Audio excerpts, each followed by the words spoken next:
भारत और मुस्लिम देशों के बीच अलग ही तालमेल देखने को मिलता है, जिसमें भारत तो अपनी तरफ से कोई भी कमी नहीं रखता है, लेकिन जब बात मुस्लिम देशों की तरफ बढ़ती है तो इनकी डिमांड अपने आप बढ़ने लगती है।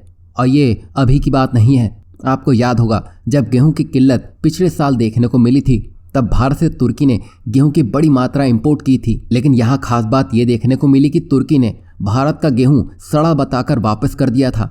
यही नहीं, इजिप्ट जो अभी भारत के सामने गेहूं के लिए घुटनों पर आ चुका था, उसने भी तुर्की की देखा देखी में भारत का गेहूं रिजेक्ट कर दिया था। वैसे इन टुच्चे देशों की ना से भारत को कुछ फर्क नहीं पड़ता है, क्योंकि खाद्य के मामले में भारत एक पूर्ण संपन्न देश है। वहीं इन देशों के मना करने के बावजूद भी भारत से गेहूं की डिमांड के लिए कई देश लाइन में खड़े रहे। जैसा कि हमने आपसे कहा था, भारत खाद्य के मामले में संपन्न देश है।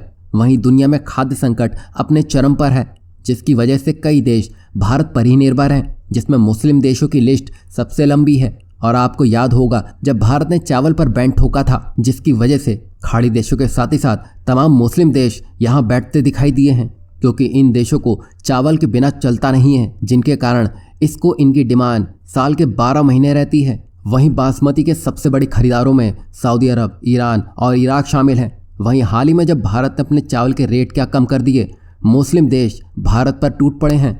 वहीं तुर्की जो भारत के गेहूं वापस कर चुका था, आज वो भारत के सस्ते चावल खरीदने में सबसे आगे दिख रहा है। और तुर्की के व्यापारियों ने ही भारत को सबसे ज़्यादा ऑर्डर दिए हैं। आपको बता दें कि अधिक मांग की वजह से एक्सपोर्ट मार्केट में बासमती चावल की कीमत $950 प्रति टन से बढ़कर 975 से $1000 प्रति टन हो चुकी है।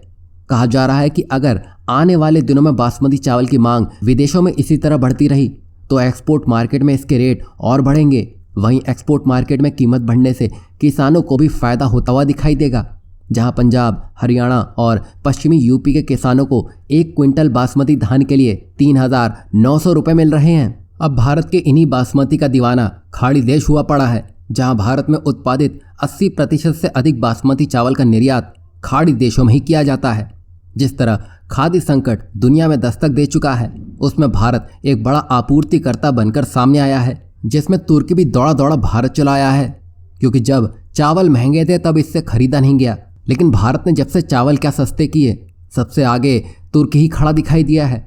यहाँ आप देख सकते हैं भारत ने अपना रास्ता नहीं बदला, उल्टा तुर्की को भारत आना पड़ा है। और ये भारत के वही चावल हैं जिनके लिए इजिप्ट भी रुपए में भुगतान कर चुका है।